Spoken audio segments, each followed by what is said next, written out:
This is Hunt Nebraska, the official podcast for insight into Nebraska's hunting and shooting sports community. Be sure to give us a follow on Facebook, our space for sharing stories, information, tips, and techniques. Now, Hunt Nebraska.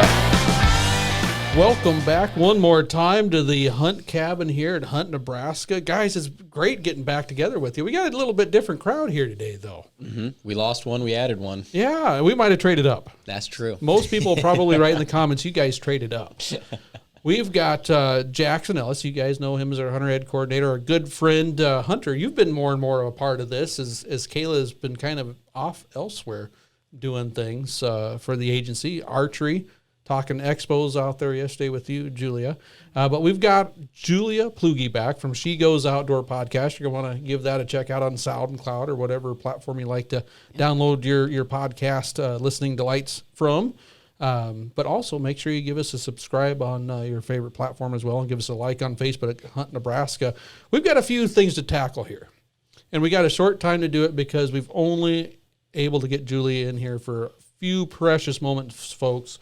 So we're going to take advantage of that as well. And I think the first place we're going to start out with is talking about trail cameras, because we've got some different levels of trail cam use in here. Julia, have you used a trail camera before? Zero. Never. I've dabbled in it a little bit. Early on, I dabbled in it. And then we've got Jackson, who probably, as a side business, could probably do a trail camera, set up and review and make sure the date and the temperature is correct and all that type of stuff. At what level do you use trail cameras? We'll get into the cell phone side here in a bit. Sure. I enjoy them. I like knowing what's out there. I use them. I don't know if I'd say extensively, but I enjoy them. We get to see some great pictures from his trail cameras. Definitely. From his phone from time to time. And then all of a sudden he disappears for the rest of the day. That has more to do with the ducks. But okay. Now, if they could find trail cameras for ducks, oh man, we'd be in trouble. Yeah. I was going to say, can you send those updates to our phones too so we know when you'll be in? Not a bad idea. Yeah. Not a bad idea. And folks, obviously, if you've been listening online or checking out on some message boards, some big news out of the state of Utah. Utah Wildlife Board voted to restrict the use of trail cameras and other hunting-related technologies, and also approve some other hunting within the state. But that trail camera ban is one that kind of adds some interest to the whole world, because the trail camera, to be honest with you, is kind of been around for a while, but a ban, and I know some other states are talking about it as well, kind of gotten bigger and only have grown. The Wildlife Board voted to prohibit all trail cameras, including both non-handheld transmitting and non-transmitting devices, in the harvest or to aid in the harvest of big game between July 31st and December 31st. A trail camera is defined as a device that is not held or manually operated by a person and is used to capture images, video, or location data of wildlife, and uses heat or motion to trigger the device. The new rule does not apply to government or educational organizations gathering wildlife information, so the biologists can still use it, or in the use of trespass or active agricultural operations, so landowners can use it in their day-to-day operations as well. But trail cameras on private property cannot be used to help in the harvest of big game between those dates mentioned, 31st and December 31st. First gut reaction, we'll start with Jackson, since you probably have worked with trail cameras more in the state of Nebraska than any of us in recent times. So this has actually been coming for a while. This isn't something new that just kind of got thrown together. So my gut reaction isn't exactly a gut reaction, because I've been watching this for a while. Okay, all right. So it is interesting, because there's kind of two sides to it. Like I said, I really enjoy trail cameras. I spend a lot of time checking them and putting them out, making sure they're in a good spot. But it's different out there. So that's kind of the understanding that people need to understand, is that this was because it was shown that there was a higher mortality on the wintering grounds and in these areas. So in Utah and Arizona, it's high desert. Their resources, and typically the water is they're finite. And what was happening is people were putting trail cameras on these small watering holes and pressuring the animals off of the areas and causing a higher mortality. So it's there's an ethics debate as well, but then there's also this, it is having an impact on the resource. And that's one of the interesting things, guys, is, you get a trail camera to get pictures of critters that are there when you're not. And most logical place to put them is where you think those critters have a high likelihood of passing by, stopping, getting something to drink, something to eat, or something like that. And here in Nebraska, it's no different. Mm-hmm. We kind of do those types of things. I heard some horror stories of trees on watering holes, and the closest tree to the watering hole would have 10 cameras on it. People would literally stack their trail cameras all the way up the trunk of a tree. Oh, wow. I can't confirm that. I didn't see it, but that's some of the things that I've heard. Now, Hunter, have you used trail cameras much? I've used them, not much, but I have used them. I don't currently use them. My first reaction to this, I've got two.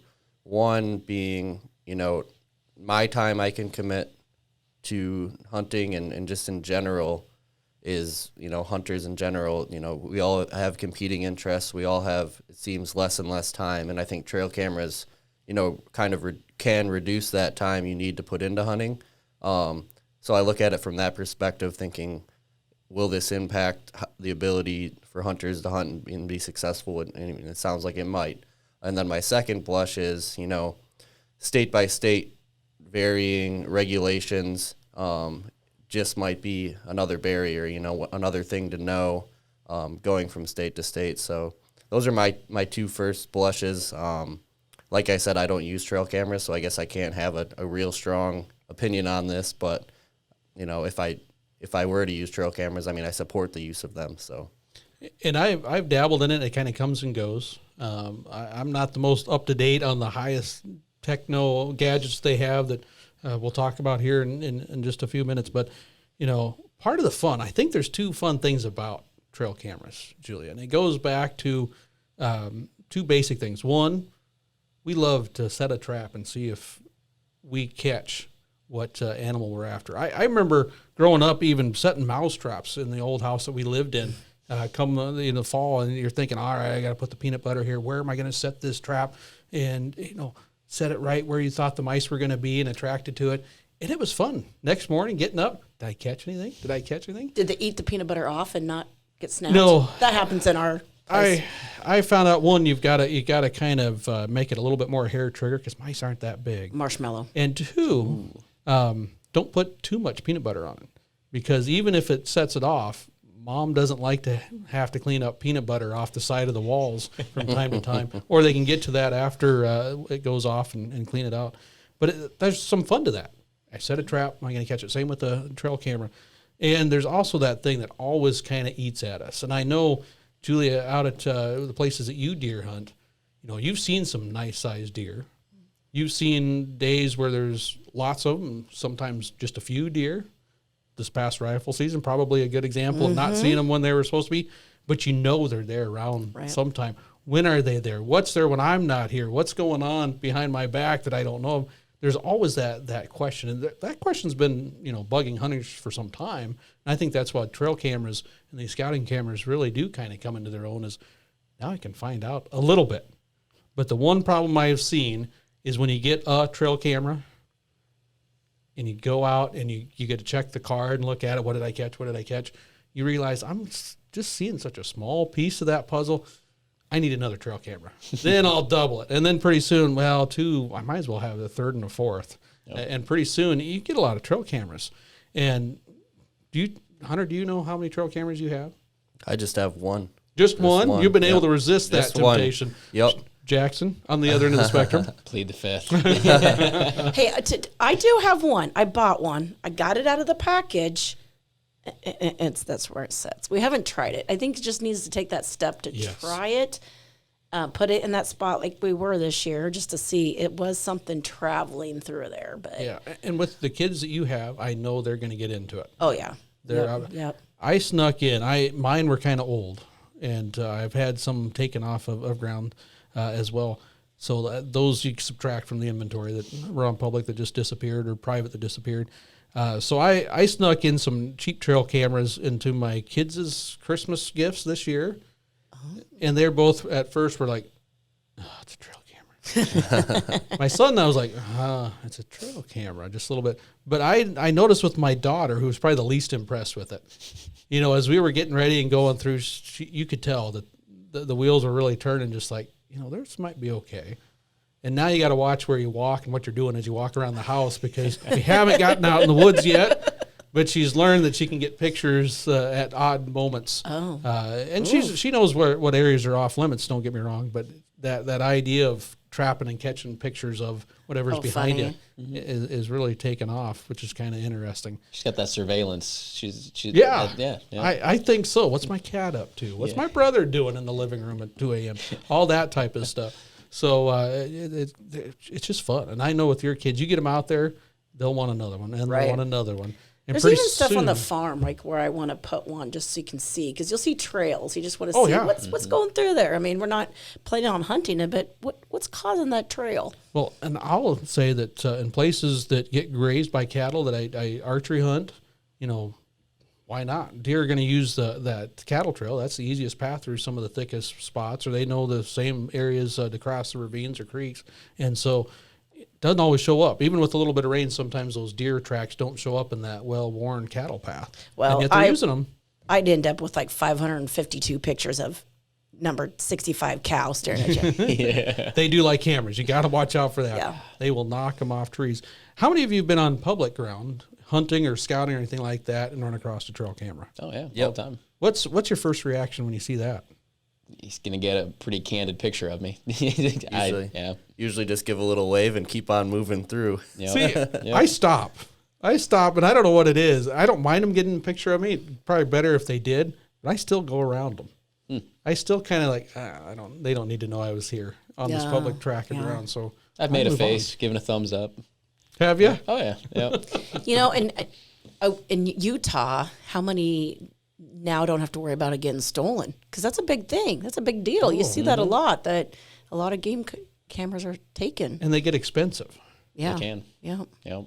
Especially if you go to this next step. I mean, mine are all still put in the SD card, go check the SD card, pull it out, that type of stuff. Now, SD cards went from about, I think my first one was like 128 kilobytes or something like that. Now, I think 32 gig is oftentimes a common number.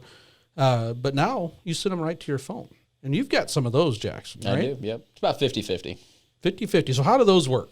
So cellular trail camera is what you're talking about, and you can basically they take the picture and they either send it to your phone via text or an email address. So it's an electronic service thing. So Now, do you have to have cell service where that trail camera is? oh yeah, yep. 'Cause I mean- That could be hard of it. Yep. So that kind of limits where you can have those anyway. And that Utah law doesn't differentiate between the two. You know, there now all of a sudden it's there on the tree, but you're not coming in to check that card, because I know that was one concern is you got 12 cameras on this watering spot that all these animals are relying on. You got 12 people coming in at different times, bumping them out of there so they can change out cards, see what they captured, maybe look at the batteries, change those out, and at different times. That's just a lot of traffic in there. But, you know, cell phone service where if it can send to you, now you don't have to go in there as often. Yeah. But they banned them both, Hunter. Right. Yeah, my question is, you know, what state is next, and are decision makers going to start making decisions strictly biologically, or are they going to start the ethics argument? And I think that's where you really could see it jump from some of those western states that might have the biological impacts to some of those states where they might not have that issue, but it's an ethics argument. And you could make the argument, kind of what you were getting at there, is that the cell camera, you wouldn't have to go in and pressure those areas as much, and you could make that argument, but you can't legislate that argument. For example, I've many times put up a cellular trail camera, and I get that first batch of pictures, and I realize it's pointed the wrong direction, or it's there's something wrong, and then I have to go in a day or two. And so you can't legislate, you can only check your trail camera, once a month, or you can't. That's not something that you could necessarily legislate. Not easy to enforce either. Right. And that's a good point, because a lot of folks actually, this is something I see, Julie, quite a bit. They set the trail camera in there, and then they get out there and realize deer aren't that tall. After they get the first few pictures of all these deer backs and heads and stuff like that, they want to see the whole critter moving down through, and it has to be down low enough to go. I mean, what is it, 3 foot at the shoulders is what most deer here in the Midwest are. when it comes to whitetail. So that's pretty low angle up there. So was Utah, was it the purpose of biological or like the fair chase?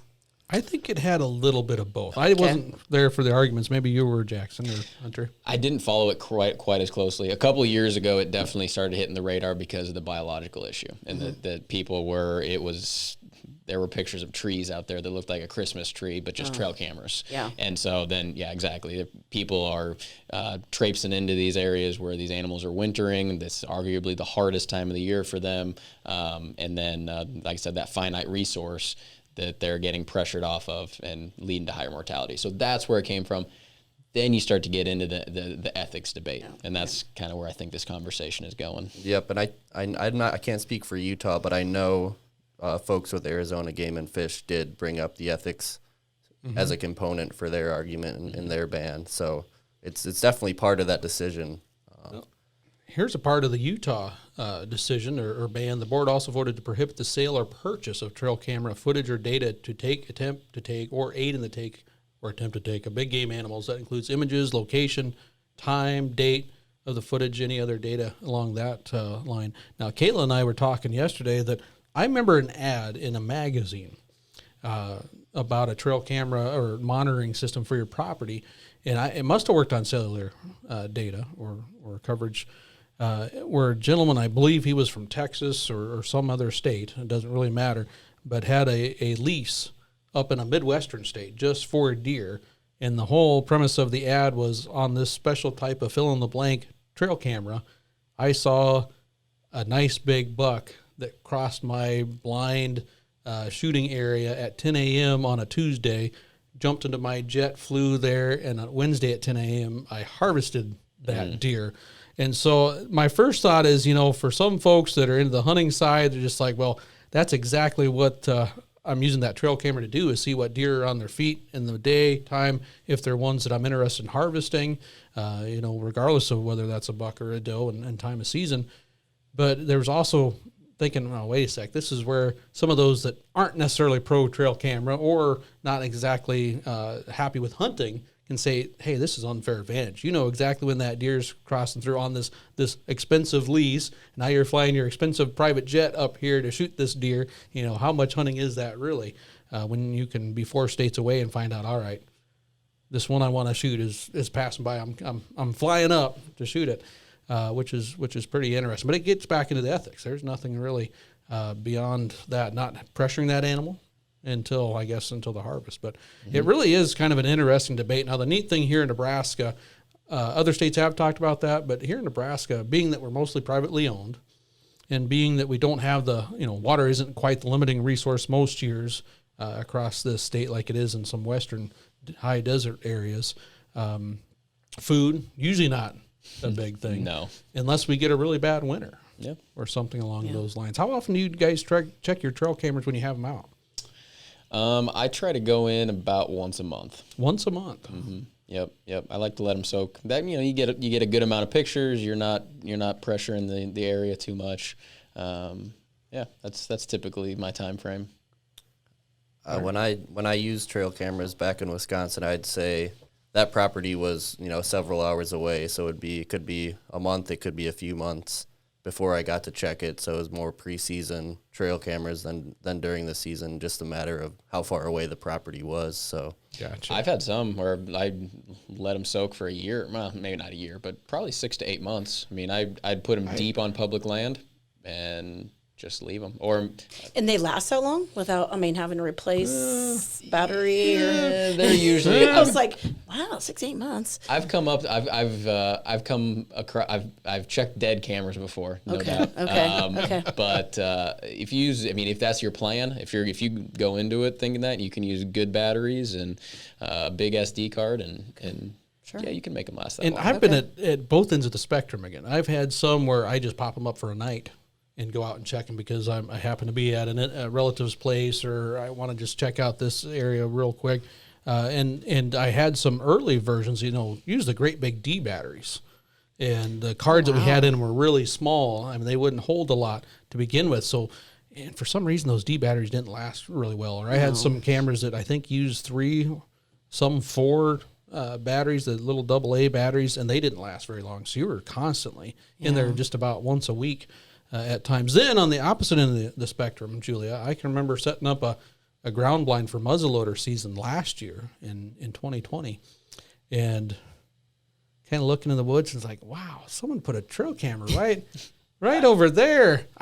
That's cool. That's a good spot to do it. I'd put a trail camera there sometime. And my son just like, it kind of looks like yours, Dad. Just like, I kind of remember putting a trail camera there at one time. I walk over, and sure enough, it had soaked, as if you will, for at least a year.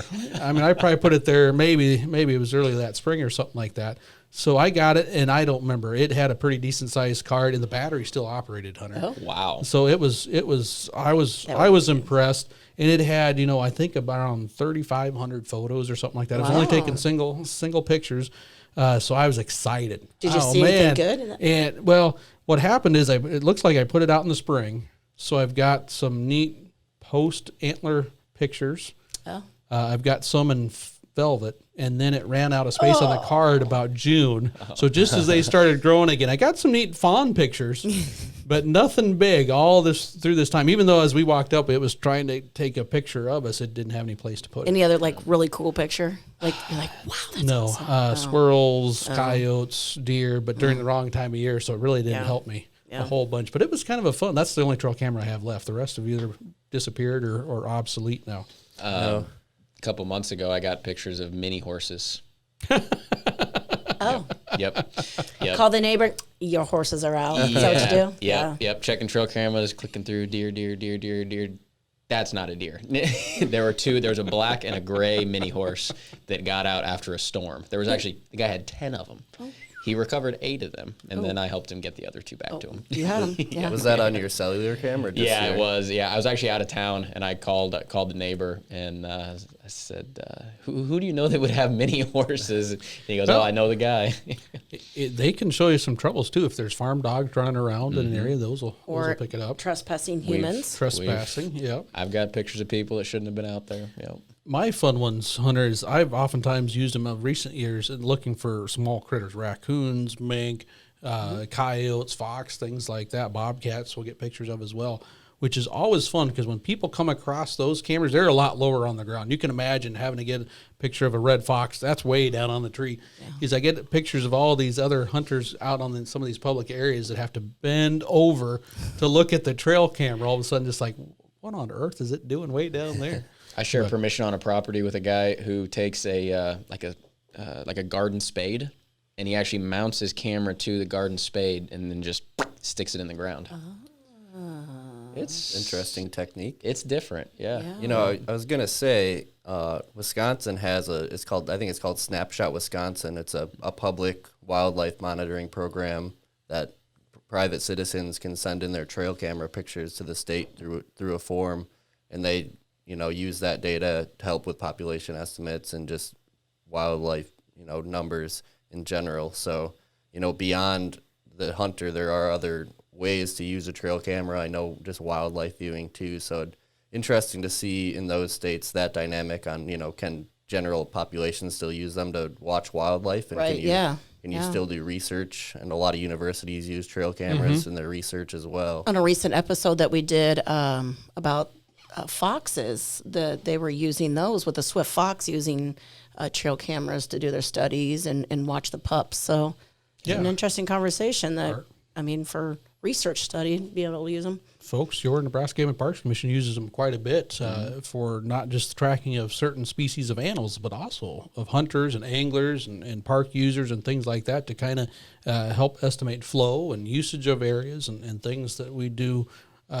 where we need some decisions to be made and how much area is that really getting. Yep. And how much folks are visiting, who's visiting, and all that type of stuff as well. So they're very useful, and I think they're like every other tool out there. When you use them right, boy, they can be exciting, they can be fun, they can be very productive. If you misuse that tool, if you ever try to use a hammer to push in a screw, it can do it. It works. But it's not going to help you out in the long run by any means, which is kind of interesting. But again, it'll be interesting to see how it bleeds in, especially here to the Midwestern, plain states of like Nebraska. I have a hard time believing off the top of my head that we're going to ever completely ban them quite like Utah did. I would tend to agree, especially Nebraska. Like you said, we're 96, 97% privately owned. So, who knows? Who knows where it goes in the future? You hope they're not abused, and that would help too. Don't abuse the... I know a lot of landowners that use them just for watching trespassers. They could care less about what deer are out there. And I think there's some folks that just love it as a sport. I think there's some folks that have more fun seeing pictures of big deer than actually even harvesting those big deer. I'm almost getting that way. Do you use them for shed hunting? Now that we're getting into that season? Not necessarily. It's I don't know. Indirectly. It doesn't stop me. Like you said, it's simply a snapshot of a small piece of the pie. I mean, literally a piece of a pie. From that trail camera, it comes out at an angle. It's got a certain space where it triggers. So you're only getting a little snapshot. It sure seems to me, Hunter, though, when anything like a message board, a Facebook page, or something like that, or the deer shedding their antlers yet, someone's going to chime in as well. I've got photos from yesterday or last week, and all the bucks on it have their antlers yet. And so I think it's kind of that gauge. I assume when you start seeing deer that have shed or likely to shed, they only have half a rack, you're hitting the woods. So, yes and no. And so a great example is last year. I found a match set on January 1st. I was not even looking for sheds at that point. And then the buck that I was looking for, that I wanted to find his sheds, me and my wife went to go shed hunting one afternoon. And as we're driving up to the farm, he goes running across the field, both antlers clearly still on his head. So, and that was middle or early March. Saved you a lot of time there. Yeah. It definitely is like, well, we're not going to find those today. No. But you were watching them, weren't you? I mean, you were watching them. Say, are they going to drop? Are they going to drop? Oh, absolutely. Oh, no doubt. I was like, watch that deer. Yeah, watch is it like deer. just Hank dangling there? Yeah. One thread? Mm-hmm. Jump another fence, another creek. Come on. Yeah.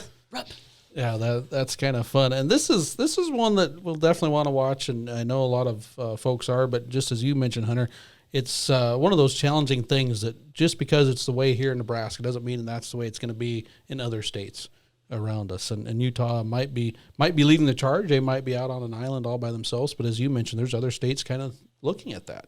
Technology's kind of outpaced sometimes our thought of what fair chase is. Think of drones. Right now, and how much legislation has kind of popped up on those. Yep. And I could definitely see that at times as being a unique way to scout landscapes, including public. What does my decoy spread look like? Is there really water over that hill if I'm going to hike in a 2-mile stretch? What's planted in that wildlife management area a mile back down the road? If a drone can make that save me some boot leather, maybe it's tempting to put that to use. Absolutely. Right, and I think those are all challenges that wildlife managers are going to face, and also hunters' opinion has a big role in what's legal, what's not, what that ethics is across the board. If there is a general consensus too. I mean, technology is ever evolving, and I think in the next 5 or 10 years it'll be something else that hunters are using, and state fish and wildlife agencies are going to have to respond or not respond to those too. So it's always evolving, and states make their decisions based on their best information. So yeah, I know there's already laws on the books as far as wildlife harassment. That's what is considered right now in Nebraska, and then how soon you can hunt an area after flying a drone over it. So there's different states that are looking at that and have already implemented those rules. Yep, and a lot of states have regulations on whether you can electronically communicate the location of an animal, and I think the electronic or the cellular game cameras fall into that in some cases and don't in other cases. So it's really interesting to see. Mm-hmm. Absolutely, and there's a whole industry behind it. I mean, you talk about where this is going in the future. Not only is there state agencies and hunters looking at this, but there's a huge industry that's also looking at this and going, where's this going? And so they've got a huge voice as well. Well, think about it, Julia. This is something that conservation professionals and wildlife managers and fisheries managers have dealt with forever. Mm-hmm. I mean, there's a reason why when you're waterfowl hunting, you can only have 3 shots. That's because when the invention or the popularity of semi-automatic shotguns came around, there was a thought, well, there's going to be too many ducks taken out of a flock. So we're going to limit the number of shells that you can shoot. Does that really have an impact? Sticking with waterfowl, I know in, what was it, the 90s, early 2000s, the robo ducks and the spinning wing decoys and that type of stuff. And I still believe there's some states that don't allow it. Mm-hmm. Turkey hunting, when I first started out, there were states that didn't allow turkey decoys, believe it or not. And there might still be a couple of them out there because they thought it was an unfair advantage. Fishing, all you got to do is look at any boat and find a fish finder.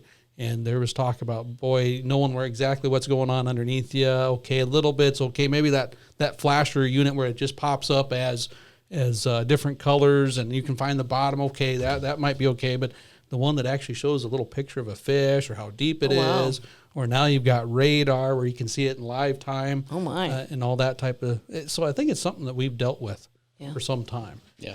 But that's just folks kind of evolving ability to evolve. I mean, electronics, and we talked about on this radio show. Who would have thought 20 years ago that when you went hunting or fishing, you'd have to worry about. Are my batteries all charged up? Right. Do I need to run to the store? Do I need to get that electronic device put together? But, Kayla, she's out ice fishing is the rumor today. Yeah. And we were talking about Vexlar systems and Markhams where you could see what's underneath you and how that's changed ice fishing dramatically. You're sitting over 20 foot of water.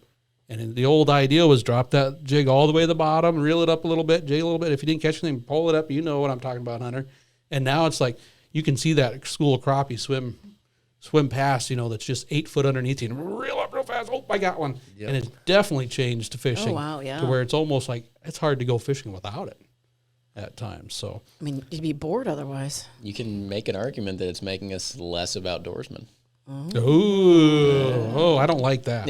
Yeah, I mean, everybody's trying. I mean, we're competing amongst each other to, be successful in the field, be successful in the water. If another angler or hunter is using some technology that's giving them that advantage, Gotta have a bigger, better thing. Everybody else, wants to keep up with that. And that makes me think, what are these folks out in Arizona and Utah now doing with their game cameras? Are they doing a buyback program or? Can I drop my email and say, hey, get Facebook Marketplace, get on I was going to say Craigslist, Utah might be a great spot to buy them right now. You might want to wait for a little bit. It's probably a little hostile right now, though. Awesome thought, to be quite honest with you.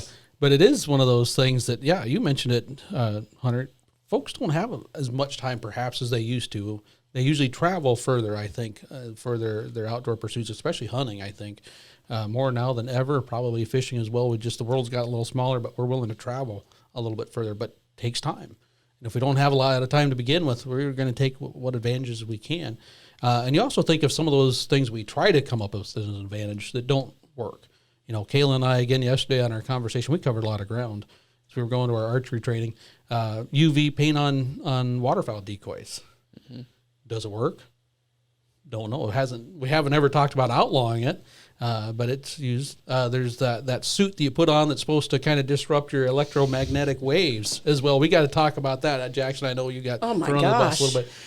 Do animals pick up on that kind of predatory sense out there? Do we transmit something different that they can pick up on that sixth sense that a lot of hunters talk about when it comes to things? I know cattle do. I bet deer do too. Have to. Yeah. Well, Kayla mentioned she's worked in zoos before, and there's a lot of research done on when you're, as a predator, as a human, you're seen as a predator, working with animals that are usually considered prey, and how they respond to you so you don't send them undue stress and all that type of stuff. Is it electromagnetic fields that we're sending?